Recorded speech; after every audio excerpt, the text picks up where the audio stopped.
Hi friends, ఈరోజు మనం ఈ వీడియోలో కెన్యా దేశానికి సంబంధించిన ఇంట్రెస్టింగ్ విషయాలను తెలుసుకోబోతున్నాం. కెన్యాని సఫారీ క్యాపిటల్ ఆఫ్ ద వరల్డ్గా పిలుస్తారు. కెన్యాలో వింతలు విశేషాలకు కొదవే లేదు. ఇక్కడ ఉండే యూనిక్ ట్రెడిషన్స్ టూరిస్టులను బాగా అట్రాక్ట్ చేస్తాయని చెప్పవచ్చు. కెన్యాలో ఉన్న కొన్ని తెగలకు చెందిన మహిళలు మగవారిని అస్సలు దగ్గరికి కూడా రానివ్వరు. లిటరల్గా మగవారికి బోల్డ్గా నో చెప్తారు. యునైటెడ్ స్టేట్స్లో కెన్యాలో పోలిస్తే కాస్ట్ ఆఫ్ లివింగ్ అనేది 25% తక్కువ. ఈరోజు ఈ కెన్యా ట్రావెల్ డాక్యుమెంటరీలో కెన్యా దేశం యొక్క 15 ఇంట్రెస్టింగ్ విషయాలను తెలుసుకుందాం. Number 1, Kenya great way of Africa. కెన్యాని గ్రేట్ వే ఆఫ్ ఆఫ్రికా అని పిలుస్తారు. జియోగ్రఫికల్గా కనుక మనం చూసుకుంటే నార్త్లో ఇథియోపియా దేశం ఉండగా, సౌత్లో టాంజానియా దేశం, వెస్ట్లో ఉగాండా దేశం, ఈస్ట్లో సోమాలియా దేశం ఉంటుంది. ఈ దేశం యొక్క ఈస్టర్న్ భాగం ఇండియన్ ఓషన్ని టచ్ అవుతూ ఉంటుంది. కెన్యా అనేది ఎగుమతులకు మరియు వ్యాపారానికి ఒక హబ్ అని చెప్పవచ్చు. కెన్యా వైశాల్యం పరంగా 58,367 స్క్వేర్ కిలోమీటర్లు ఉంటుంది. ఇది అమెరికాలో టెక్సాస్ స్టేట్ అంత సైజు ఉంటుంది. కెన్యా యొక్క క్యాపిటల్ నైరోబీ సిటీ. కెన్యాలో ఎక్కువగా ఇంగ్లీష్ మరియు స్వాహిలి భాషను మాట్లాడుతారు. Number 2, ఉమేజా village. కెన్యాలో ఉండే ఈ ఉమేజా విలేజ్లోకి మగవారికి అస్సలే అలో ఉండదు. 1990లో సంబూరి గ్రూప్ అనే మహిళలతో ఈ విలేజ్ అనేది ఏర్పడింది. కెన్యా అఫీషియల్ లాంగ్వేజ్ అయిన స్వాహిలి భాషలో చెప్పాలంటే ఉమేజా అంటే యూనిటీ. ఈ ఉమేజా గ్రూప్లో ఇప్పుడు మొత్తం 50 మంది మహిళలు ఉండగా, వీరంతటా వీరే స్వంతంగా పనులు చేసుకుంటూ బతుకుతుంటారు. వీళ్ళు ప్రతి ఒక్క పని చేస్తారు. స్కూళ్ళను చూసుకోవడం నుండి మొదలు హ్యాండ్ క్రాఫ్ట్కి సంబంధించిన బిజినెస్ అయినా ఇలా ప్రతి ఒక్క దానిని వీరే హ్యాండిల్ చేస్తారు. Floating villages on lake Victoria. Lake Victoria అనేది ఆఫ్రికాలోని అతిపెద్ద ఫ్రెష్ వాటర్ లేక్ అని చెప్పవచ్చు. ఇది వరల్డ్లో 2వ అతిపెద్ద లేక్. మొత్తం 26,600 స్క్వేర్ మైల్స్ ఉంటుంది. ఈ లేక్ ద్వారా దాదాపు 30 మిలియన్ పీపుల్కి సరిపడే నీరు అనేది అందుతుంది. ఈ ఫ్లోటింగ్ విలేజ్లో ఇండ్లు మొత్తం నీళ్ళ మీదనే బ్యాంబూస్తో ఇల్లు కట్టుకుంటారు. ఈ ఫ్లోటింగ్ విలేజ్లో చాలా యూనిక్ లైఫ్ స్టైల్ అనేది మనకు కనిపిస్తుంది. నీటి లోపల టేక్వుడ్తో గట్టిగా బేస్మెంట్ బిల్డ్ చేసి రూఫ్ని ఎండగట్టి మరియు తాటి ఆకులతో కప్పుతారు. ఒక మాటలో చెప్పాలంటే చాలా యూనిక్ లైఫ్ స్టైల్ మరియు యూనిక్ హోమ్స్తో ఈ ఫ్లోటింగ్ విలేజ్ అనేది చాలా అట్రాక్టివ్గా ఉంటుంది. ఈ విలేజ్లో ఉన్నవారు ఇక్కడ నుండి మెయిన్ ల్యాండ్కి వెళ్ళాలన్నా బోట్ని మాత్రమే యూజ్ చేస్తారు. ఈ విలేజ్లో ఫుడ్ అమ్మేవారు కూడా బోట్స్ మీదనే అమ్ముతారు. ప్రతిదీ ఇక్కడ బోట్స్ మీద మాత్రమే దొరుకుతుంది. Number 4, tooth extraction rites of passage among the Masai. కెన్యాలో మసాయి ట్రైబ్ వారు చాలా యూనిక్గా డిఫరెంట్గా ఉంటారు. కెన్యాలో ఈ మసాయి ట్రైబ్ వారికి కనుక చూసుకున్నట్లు అయితే వాళ్ళు నవ్వినప్పుడు 1 లేదా 2 పళ్ళు మిగతా పళ్ళ కంటే పెద్దగా పొడవుగా ఉండటాన్ని మనం గమనించవచ్చు. బై అడల్ట్గా మారారనే దానికి గుర్తుగా, అంటే 14 ఏళ్ల నుండి 16 ఏళ్ళు దాటాక ఇలా 2 పండ్లను పెద్దగా చేస్తారు ఈ ట్రైబ్లోని పెద్దవారు. అయితే ఇలా ట్రైబ్లో 1-2 పళ్ళు ఎత్తుగా ఎందుకు ఉంచుతారో తెలుసా? ఎందుకంటే మగవారు అందంగా కనబడకుండా. అంతేకాక ఈ ట్రైబ్ యొక్క రిచువల్స్ని మరియు ట్రెడిషన్స్ రిప్రజెంట్ చేస్తుందని ఇలా చేస్తారనే ఒక టాక్ ఉంది. ఇంకా 14 నుండి 16 సంవత్సరాలు దాటాక ఈ మసాయి ట్రైబ్లోని మగవారికి అడల్ట్ అయ్యారనే దానికోసం చాలా రకాల పరీక్షలు కూడా పెడతారు. వినడానికే వింతగా ఉంది కదా, కానీ ఇది నిజం. నెంబర్ 5, మగవారికి 3 భార్యలు. మసాయి తెగలో ఉన్న మగవారికి ఒక్కొక్కరికి 3 భార్యలు ఉంటారు.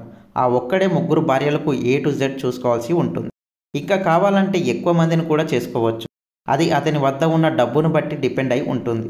మసాయి తెగల ఫ్యామిలీస్ చాలా పెద్ద ఫ్యామిలీస్. కుటుంబంలో తండ్రికి చాలామంది భార్యలు ఉంటారు. మళ్ళా ఆ భార్యలకు కొంతమంది పిల్లలు, మళ్ళీ ఆ తర్వాత మనవళ్ళు మనవరాలు కూడా ఉంటారు. అయితే మసాయి తెగలో పెళ్లి కూతురు వాళ్ళు పెళ్లి కొడుకు ఇవ్వాల్సిన కట్నాన్ని ఆ పెళ్లి కొడుకు ఇంట్లో ఉన్న జనాభాని బట్టి డిసైడ్ చేస్తారు. కట్నంగా పశువులను అంటే ఆవులను ఎక్కువగా ఇస్తుంటారు. సంబూరు ట్రైబ్. నార్త్ కెన్యాలో ఉండే ఈ సంబూరు ట్రైబ్ స్పెషాలిటీ ఏమిటంటే ఈ తెగలో ఉండే ఆడవారు వాళ్ళ బాడీని రకరకాల కలర్స్తో చేసిన హ్యాండ్ క్రాఫ్ట్ డిజైన్లతో కప్పుకుంటారు. ఈ వైబ్రెంట్ కలర్ డెకరేషన్ అనేది సంబూరు ట్రైబ్ యొక్క కల్చర్. వీరు హ్యాండ్ క్రాఫ్ట్ వస్తువులను చేయడంలో ఎక్స్పర్ట్స్. గికొంబా మార్కెట్. గికొంబా మార్కెట్ అనేది ఆఫ్రికాలో 2వ అతిపెద్ద హ్యాండ్ క్రాఫ్ట్ మార్కెట్ అని చెప్పవచ్చు. ఈ మార్కెట్లో డిజైనర్ జీన్స్ నుండి మొదలుకొని వింటేజ్ జాకెట్స్, ఇంకా ఇంటికి సంబంధించిన డెకరేషన్ ఐటమ్స్ ఇక్కడ దొరుకుతాయి. గికొంబా మార్కెట్ని మార్కెట్ కన్నా ఎక్కువ అని చెప్పుకోవచ్చు. ఎందుకంటే వేలాది మంది నైరోబీ రెసిడెంట్కి ఈ మార్కెట్ జీవనాధారం. చిన్న వ్యాపారుల నుండి పెద్ద వ్యాపారులు, హోల్సేలర్స్ వరకు అందరూ ఈ మార్కెట్ మీద ఆధారపడి బతుకుతుంటారు. Number 8, cost of living in Kenya. పులులు, ఏనుగులు, రైనో, ఇతర జంతువులు అన్నీ ఫ్రీగా ఒక సిటీలో రోడ్ల మీద తిరగటానికి పర్మిషన్ ఉంది అంటే మీరు నమ్ముతారా? వింటుంటే ఒక సైన్స్ ఫిక్షన్ స్టోరీలా ఉంది కదా, కానీ ఇది స్టోరీ కాదు, నిజం. కెన్యా క్యాపిటల్ నైరోబీలో ఇలా ఫ్రీగా వీధుల్లో క్రూర జంతువులని ఫ్రీగా తిరిగేస్తాయి. నైరోబీ అనేది కెన్యా రాజధాని మరియు కెన్యాలో ఉన్న అతిపెద్ద సిటీ. ఆఫ్రికా దేశం అంటే రిచ్ కల్చర్ మరియు వైల్డ్ లైఫ్కి పెట్టిందే పేరు అనే విషయం మనకి తెలిసింది. మొత్తం నైరోబీ సిటీ అనేది 696 స్క్వేర్ కిలోమీటర్ల విస్తీర్ణంలో ఉంటుంది. ఇక్కడ 4.4 బిలియన్ మంది నివసిస్తున్నారు. అంతేకాక నైరోబీ సిటీ పాపులేషన్ అనేది ఈస్ట్ ఆఫ్రికాలో హయ్యెస్ట్ పాపులేషన్. కెన్యాలో కాస్ట్ ఆఫ్ లివింగ్ అనేది చాలా తక్కువ. నైరోబీ సిటీ సెంటర్లో నెలకు $400కే 1 బెడ్రూమ్ అపార్ట్మెంట్ అనేది మనకి ఈజీగా దొరుకుతుంది. ఇసుకటి వెడ్డింగ్ డ్యాన్స్. కెన్యాలో ఉండే సుహియా తెగకు చెందిన వారు కుటుంబంలో జరిగే వివాహాల్లో ఈ ఇసుకటి డ్యాన్స్ని ప్రదర్శిస్తారు. ఈ ఇసుకటి వెడ్డింగ్ డ్యాన్స్ అనేది కెన్యాలో చాలా ఫేమస్. ఈ ఇసుకటి డ్యాన్స్ అనేది డ్రమ్స్ మరియు ఇతర వాయిద్యాలతో చేసే హై ఎనర్జెటిక్ డ్యాన్స్. ఈ డ్యాన్స్ని మగవారు, ఆడవారు కలిసి వీరి ట్రెడిషన్ ప్రకారం బ్లూ, రెడ్, వైట్ డ్రెస్సులు వేసుకొని చాలా హై ఎనర్జీతో చేస్తారు. అంతేకాక పెళ్ళికొడుకు, పెళ్ళికూతురు ఫ్యామిలీలను మధ్యలో ఉంచి మిగతా వారంతా చుట్టూ నిల్చొని లుహియా లాంగ్వేజ్లో పాటలు పాడుతూ డ్యాన్సులు చేస్తుంటారు. ఒక మాటలో చెప్పాలంటే ఇసుకటి వెడ్డింగ్ డ్యాన్స్ అనేది హై ఎలక్ట్రిఫై పర్ఫార్మెన్స్ అని చెప్పవచ్చు. Number 10, canyon coffee. Canyon coffee అనేది వరల్డ్ వైడ్గా చాలా ఫేమస్. కాఫీ లవర్స్ అయితే మాత్రం లైఫ్లో ఒక్కసారైనా సరే కెన్యన్ కాఫీని తప్పకుండా టేస్ట్ చేయాలి. కెన్యాలో ఉండే హయ్యెస్ట్ గ్రేడ్ అయిన కెన్యా ఏఏ అనేది కెన్యా కాఫీకి ఇస్తారు. కెన్యాలో ఏఏ అంటే ఎక్సెప్షనల్ క్వాలిటీ అని అర్థం. న్యూయార్క్ సిటీలో మరియు టోక్యోలో కెన్యన్ కాఫీకి మంచి డిమాండ్ ఉంటుంది. చాలా ఫేమస్ కాఫీ కూడా. Number 11, Diani beach. Diani beach అనేది అత్యంత బ్యూటిఫుల్ బీచ్లలో ఒకటి.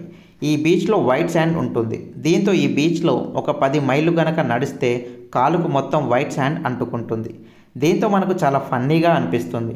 అంతేకాక ఈ బీచ్లో చాలా పెద్ద తాటి చెట్లు ఉండటంతో చూడడానికి చాలా అందంగా కనిపిస్తుంది. Number 12, hot water fall. ఈ హాట్ వాటర్ ఫాల్ అనేది కెన్యాలోని రిఫ్ట్ వ్యాలీలో ఉంటుంది. ఈ రిఫ్ట్ వ్యాలీలోకి వెళ్తే ఇక్కడ ఉండే పెద్ద కేవ్స్ వల్ల మనం ఏదైనా కొత్త ప్రపంచంలోకి వచ్చామా అనే ఫీలింగ్ వస్తుంది.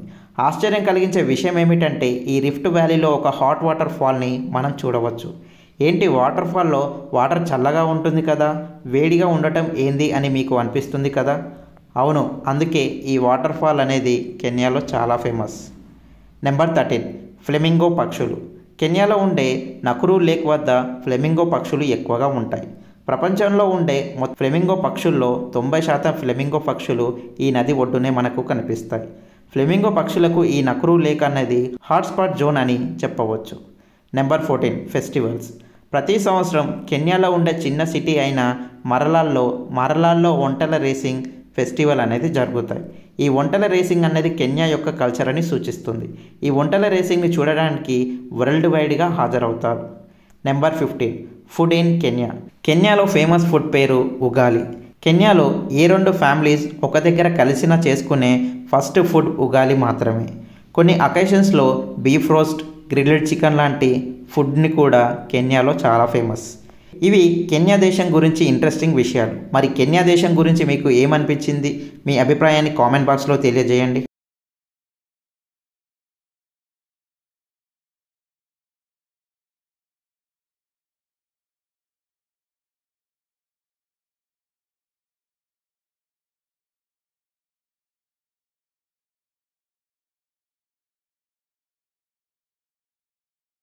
మీరు కొత్తగా కనుక ఈ ఛానల్ని చూస్తున్నట్టయితే, మీరు ఇప్పటివరకు మన ఛానల్ని సబ్స్క్రైబ్ చేసుకున్నట్టయితే వెంటనే ఛానల్ని సబ్స్క్రైబ్ చేయండి.